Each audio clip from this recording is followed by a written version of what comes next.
Welcome to Alignment, Alignment. My name is Dasha Kelly Hamilton, and I am your state Wisconsin Poet Laureate. And alignment is an opportunity to bring two neighbors who, before 5 minutes ago, were strangers together in conversation on one line of poetry. What one line means to another will be a completely different set of stories from someone else. What better way to bring humans together with the most human tool possible, which is art?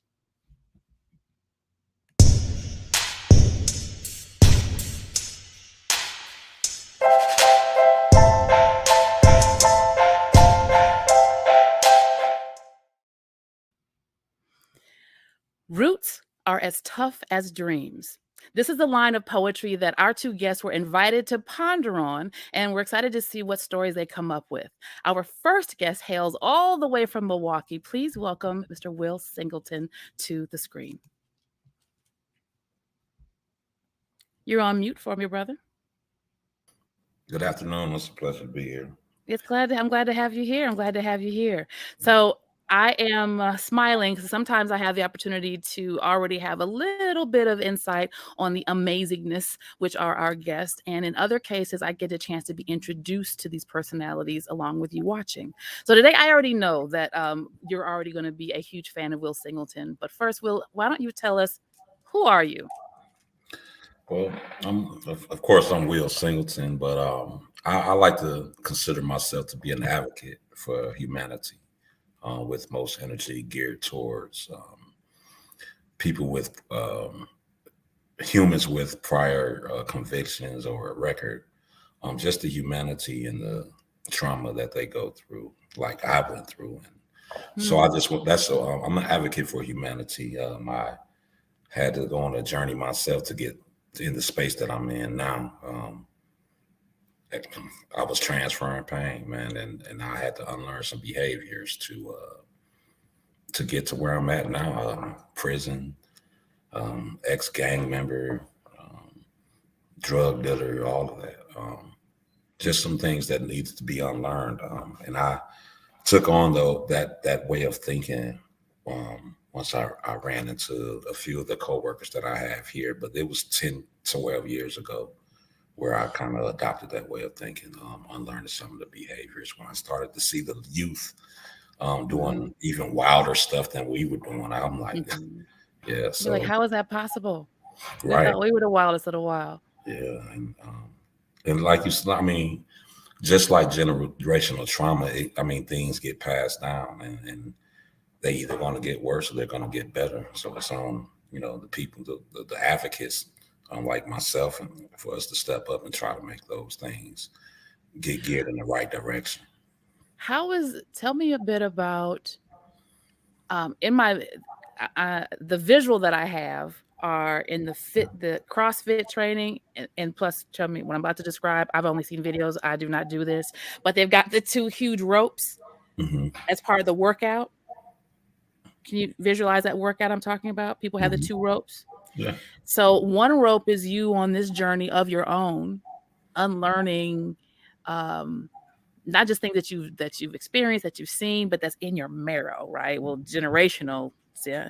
And then the other one is this rope of being an advocate for other humans and systems and a whole community that's experiencing the same thing. And both of those ropes are heavy. Yeah. Talk a bit about how you were able to get a rhythm in that kind of a double dutch. Oh well, yeah, it's definitely tricky.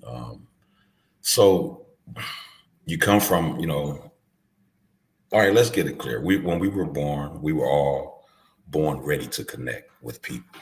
All right, so we came in the world crying, emotional, this, that, and the other. We land in a household, and all these things, come. So you learn these things, and so now you view the world the way you were brought up in your household, your neighborhood.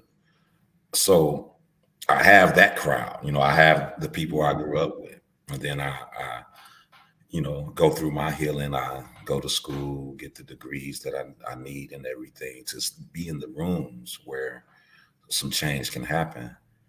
Now I have this crowd as well. So I have to walk that line finally. And mind you, I'm still on on supervision myself. So I have to walk that line finally, and at the same time be there for my people. So I'm hands on. I'm in the community.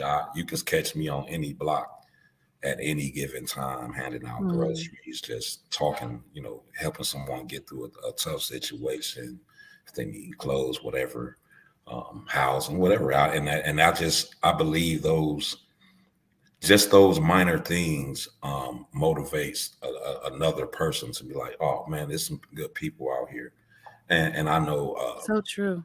I try to. I mean, I don't even try. It's just giving. Like I meet people where they are at. I want people to be able to approach me, and And it's meeting people, I'm sorry, I was gonna say meeting people where they are is, as an advocate and human, I would say human partner, it doesn't always have to be human service, but dealing with humans, and I love that language. Mhm, You also have to realize that there's a divinity in when you show up in someone's story. And I'm mhm, thinking, so linking it to your own story, had the you Will showed up on the younger Will, mhm, that younger Will might not even have been able to receive everything that you're bringing, and being able to navigate, being able to walk away, planting a seed and trusting it'll come around. And that's I think the human heart part that makes it hard to be an advocate, that makes it difficult to stay in this work. And you mhm. said for 12 years you've been in this work. How do you Well, protect your heart? self care.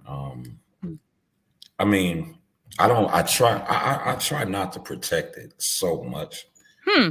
because I think you miss out on. I mean, you miss out on different emotions, different feelings that could be, and so I try to be open to everything. And if it doesn't work out, I just go back and do some self care to heal from that. But Okay. I think that's just what's wrong with us as humans. Like, depending on our backgrounds, we keep ourselves boxed in to where we don't have any other experience but the block or the project buildings or whatever. So I try not to protect my heart so much. If it gets hurt, it's time to heal. And I I like that think, description. yeah. Tell me, where are you from and where are you now? Well, I'm born and raised in Chicago, Illinois. Um, Okay. come from a family of 11 and a broken family, you know what I'm saying? Mm. And uh, got separated from my family when I was 5 years old. So I was really trying to figure it out. And I was in a foster home by myself for years. So I had a total disconnect from my family, which led to the disconnect from people. So I was a loner. I was sad, angry, feisty. It was a traumatic situation.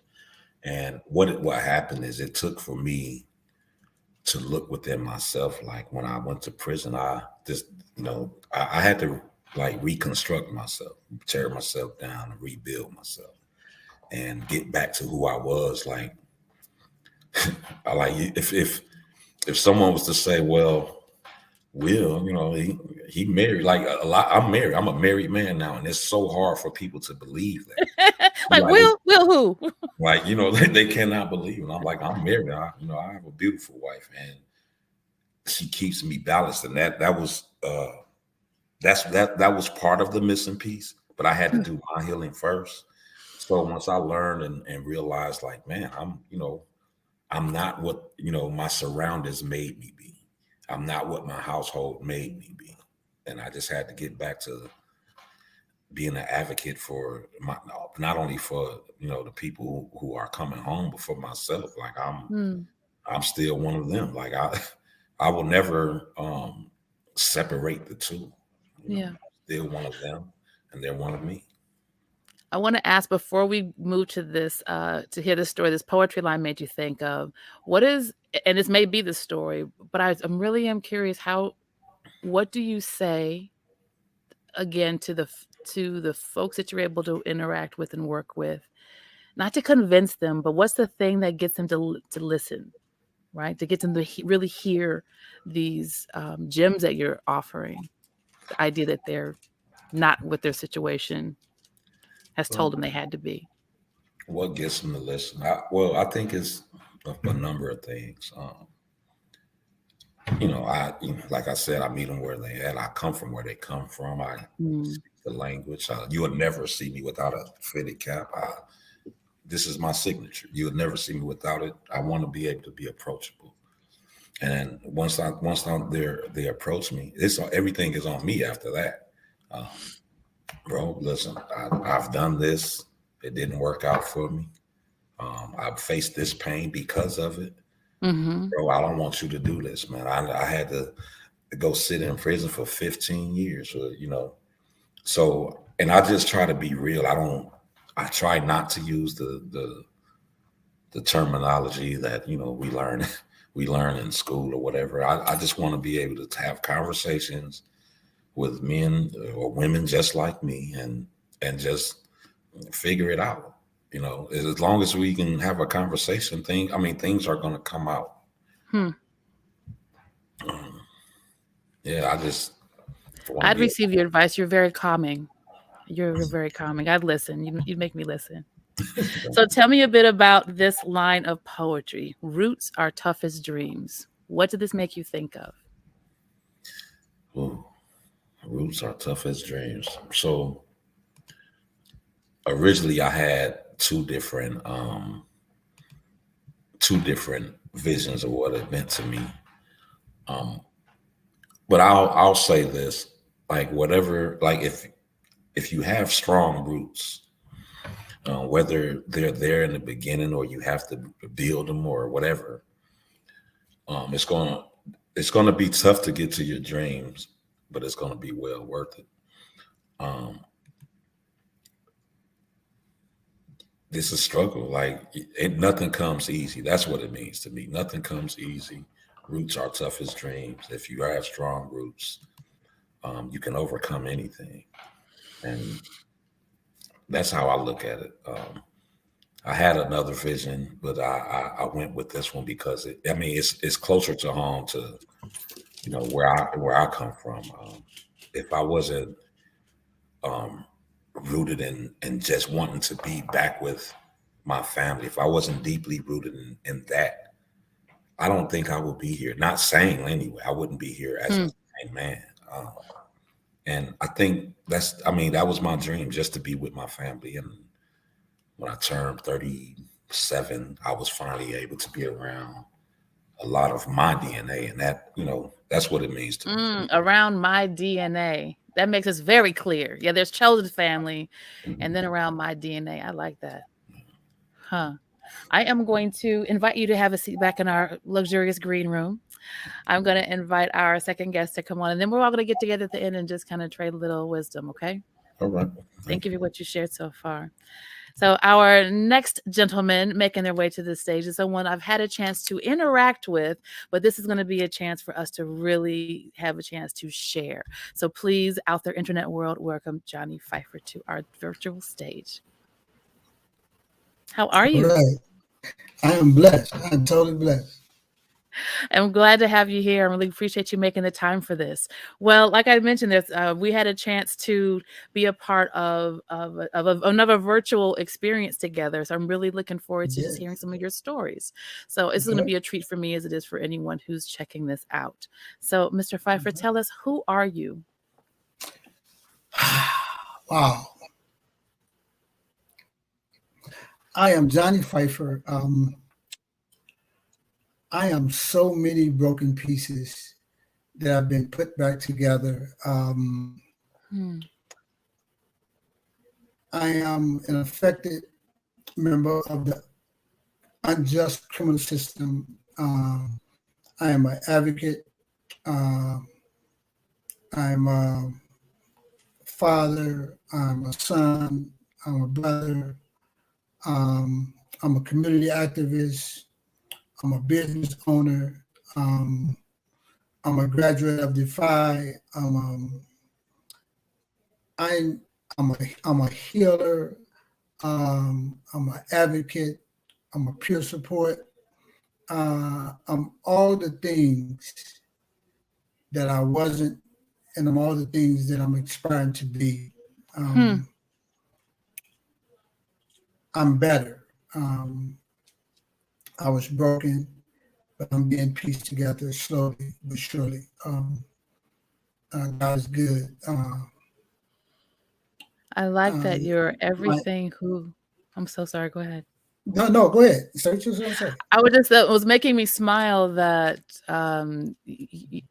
it's a list of all the things that you are and the things that you aspire to be, and it just makes me think of how, especially not even, I was going to say as we're coming up, but sometimes being fully grown up, we Mhm. think that the thing that we're still working toward, we can't claim it yet because we haven't, I don't know, suffered enough, because we haven't proven it to least of all ourselves enough. And to already claim that you are that version and vision for yourself is really powerful. It's a small thing, but it's not a Yeah, small thing.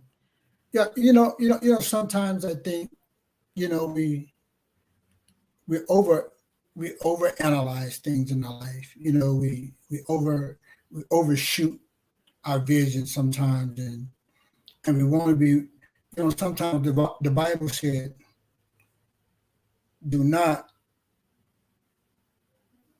add to yourself more than you should." And I think sometimes we do that a lot.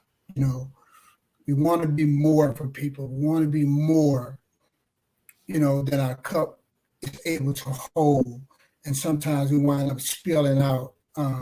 We have to take a logical view of ourselves sometimes, and sometimes we don't do that enough. We try to be everything for everybody, and we wind up overdoing it. We wind up going out of those boundaries sometimes, and we overheat. That engine light come on, and overheat, and sometimes we do it to ourselves. We do it to ourselves.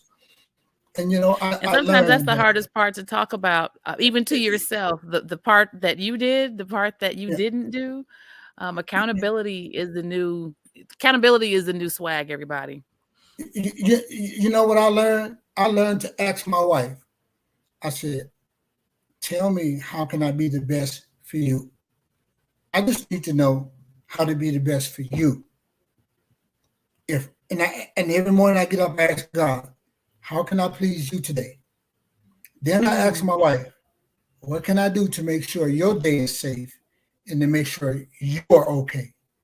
Everything else, What's a what's a direction she's, or a request I should say, she's made that is your favorite or has really shaped you? she said, "As long as you are in a safe place," she said, "if you're safe, then I'm safe." And that's all that, because if I'm safe, if I'm thinking straight, I'm healthy, I'm clean, then she's okay. Because if she Hmm. know, if I'm in that safe place, everything is going to work fine. And if I'm connected to God, and if He's ordering my steps, my day is going to be fine. If I'm doing what God wants me to do, and if I'm satisfying my wife, everything else is going to fall in place, because I don't have to satisfy everybody. I Yes. just have to satisfy God, and I have to satisfy my wife. Look at That's that it. gift. She wants you to be safe. That's her It- gift, for you to be that- safe and for y'all to be good.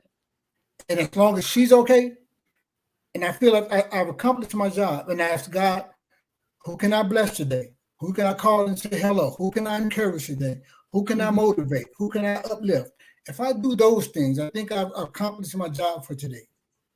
I don't try to please people anymore. That has ran out. I'm older now. I don't try to do it anymore. I have a new purpose. When I used to go to the Mm. gym, I used to go to the gym, pack on all that weight, lift all that weight. Now that I'm older, I go to the gym, I work out to live well. I just want to be well now. I just want to be healthy now. I have a I different mission. The goal is to live well. So things have changed in my life. So everything's different now. I take a different approach to life. So I want to be a man. I want to be a husband now. I don't want to do those other things anymore. So everything is Did it changing. surprise you? So it did. It did. It did. I can't lie, because it was, I didn't expect all this. I didn't really fully understand what a real man was. When my boxing career was over, I struggled because I didn't know what to do.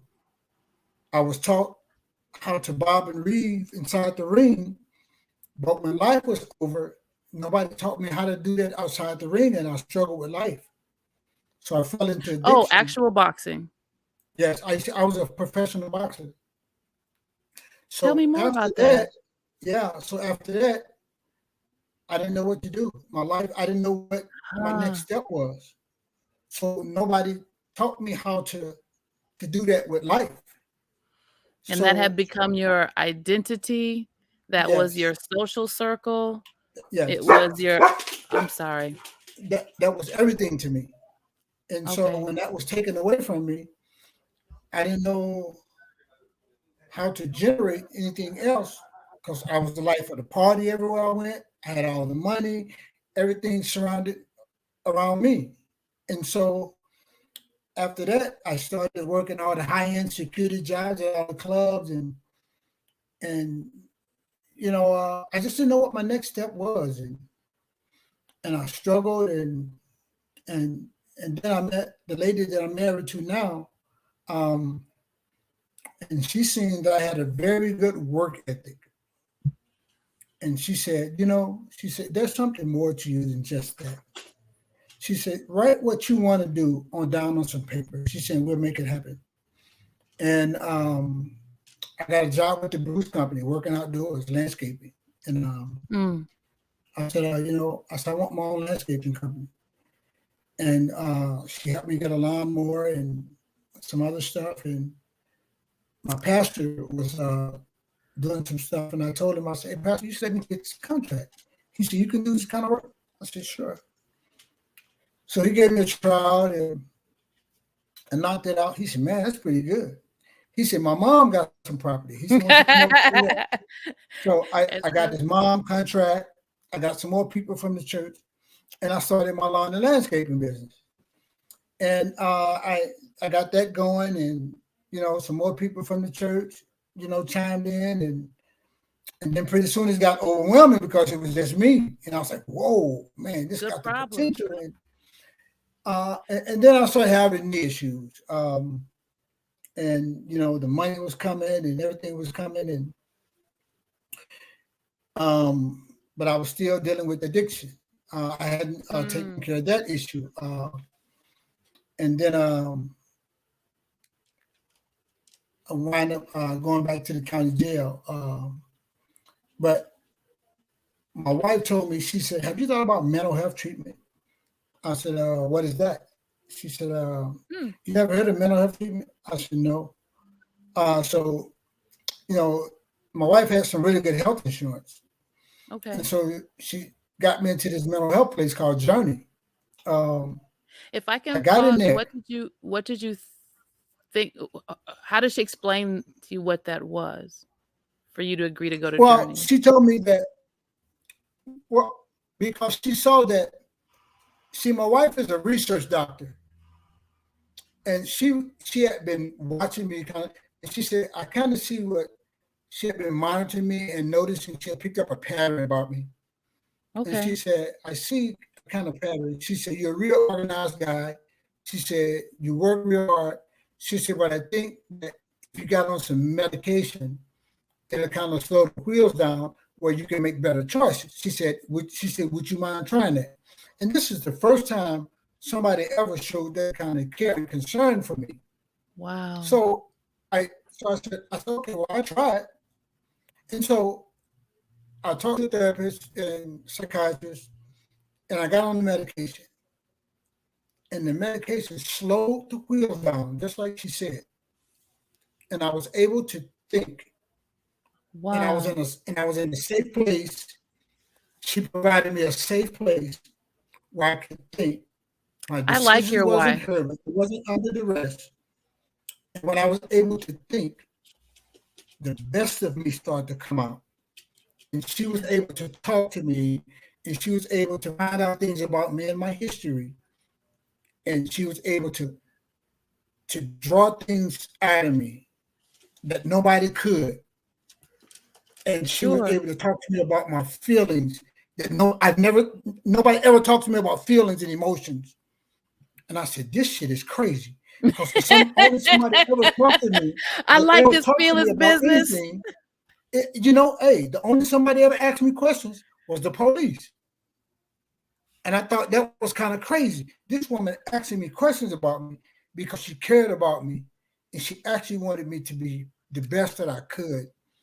And I Oh socially, man. I said, this white woman is asking me all these questions. Is she the police? And then I started to realize she's asking me these things because she really cared about me and she wanted the best for me. And then then she introduced me to yoga and mindfulness. And I said to myself, when I came out of there, after doing yoga and mindfulness, I said to myself, if it can do this for me, imagine what it can do for others. Then she introduced me to Diane and Angie, and they Oh, sure, introduced for the me to Defy Defy. Project. I And when want I to graduated, before you go to you able to have well, this is I want to do two things. We okay, still want to know where are you okay. from and where are Oh, you now? I'm originally from East St. Louis. I Okay. am one of the roughest neighborhoods in the world, man. I actually had a basketball scholarship. I was getting offered a basketball scholarship to go play basketball at SEMO University. They was offering me, they said, man, you stay in school, offer you this basketball scholarship. But my boxing career took off. So I just kind of walked away from basketball because the money was being there for boxing. So Okay. I just walked away from that and went to where the money was. And I was gang related. And I got in trouble. I caught a shooting case and I got in trouble with that and I went to jail. And when I got in jail, my family had moved to Wisconsin. So I wound up moving to Wisconsin. That's how I wound up coming to Wisconsin. Okay. And where in And Wisconsin are you? I was in Beloit at first, Okay. fighting out the Beloit Sports Arena. And then I wound up training in Madison, coming to All Madison. right. So I'm currently in Madison right now. Okay. But I have to tell you, I'm really excited for the two of yeah, you to be able to talk a bit. So before we bring Will yeah. back, tell me what you thought about this line of poetry. When I thought about that line of poetry, I thought it was about when I heard of the roots and the dreams, because the roots are connected to your dreams. Your roots are your dreams. When you got roots, you could always go back into those roots and stay connected. When you got strong roots, your roots will always keep you connected to your dreams. That's what I thought about when I heard it. Your roots will connect you to your dreams. Absolutely. Yeah, they will And keep you they connected. go deeper too. Yeah, no doubt. So I have on the screen here, The I thing am about that is balanced that, wellness. yeah, and the thing about that is we had our culture taken away from us, so we don't really know a lot about who we really are from our culture standpoint. So we can only look so far back, but we are so much deeper than who we are. If we really had our true culture, we are so much of a loving people and so much of an educated, strong people. Our culture was just taken from us. Absolutely, absolutely. And with that is perfect timing because both of you fell into the same vein where it's about the strength of your roots. And that's going to help your dreams be stronger, but dreams are strong all by themselves. But it starts with the Yeah. roots. So Johnnie meet Will meet Johnnie. Thank you both for being here. Definitely wanted to carve out some time for you two brothers to chat between the two of you. There's something that you heard that you wanted to comment on. Yeah, man. When I heard you talking, bro, I heard a lot of those same traumas, man, from my childhood, gang related, incarceration, and all those traumas, man. Hey, how old are you, bro? 44. You're muted, Will. 44. You're 44. I'm 54. Yeah, I just turned 44. 54 on Sunday, man. And I heard those same traumas, man, growing up in my neighborhood. I'm an old vice lord, man. growing up in East St. Louis, man, Yeah, those I same know. traumas. I know about these laws. But now, being a peer support specialist, I want to be able to put something in my neighborhood that wasn't there when I was coming up. I want to be able to provide some support in my neighborhood that I didn't have when I was coming up, man. Yeah, yeah.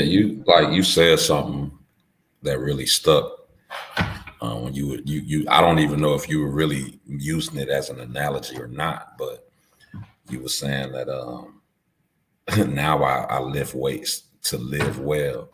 And I Yes, think sir. that's if you really think about it and get deep with it, like that's what we as little boys and men now are socialized to do. Like we're here to lift weights, to be able to take on all that people have to throw at us. But as Mm-hmm. we get older and start to realize and learn and do some living, we start to realize, man, we don't have to do that. We just live to live well. Like we lift weights to live well. And um, I think we're both heading in that direction. Just listening to what I mean, you went step for step on how you got to where you are, and I think we're heading in that direction. Um, Yeah.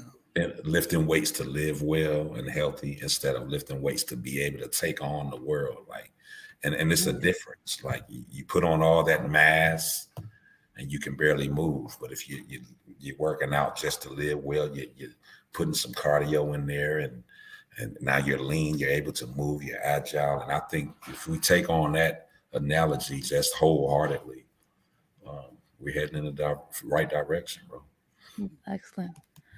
Oh my Yeah. goodness. Can you tell us a little bit about Yeah, I Am man. I Balanced know because Wellness before I let you go, Johnny? yeah, I'm Balanced Wellness. It's a wellness company that I started here in Madison. I teach trauma informed yoga to Black communities and other underserved communities. I teach mindfulness. I teach fitness. I teach nutrition. Um, I'm studying to be a nutrition. Um, that's another thing. When I was working out and I started studying to be a nutritionist, and it was talking about every every race that came to this country came with their culture. And I was like, wait a minute, everybody came with their culture. I said, what happened to ours? And then I started looking it up and I started researching it. And I said, oh man, I said, we just been raped all around the board. And I started saying, our food, was our medicine, and our medicine was our food. And I started looking at that and I said, man, I have to change my whole entire diet. I started eating different. I started thinking different. And I said, you know what? I want my community to be mindful, just live mindful That's living, excellent. mindful eating. I want my community to be healthy. So that's what I want to expose my community to, a mindful way of living, man. You I know, am balancedwellness.org. We are glad to know about that. Will, what do you have coming up or anything you want the good people to know about?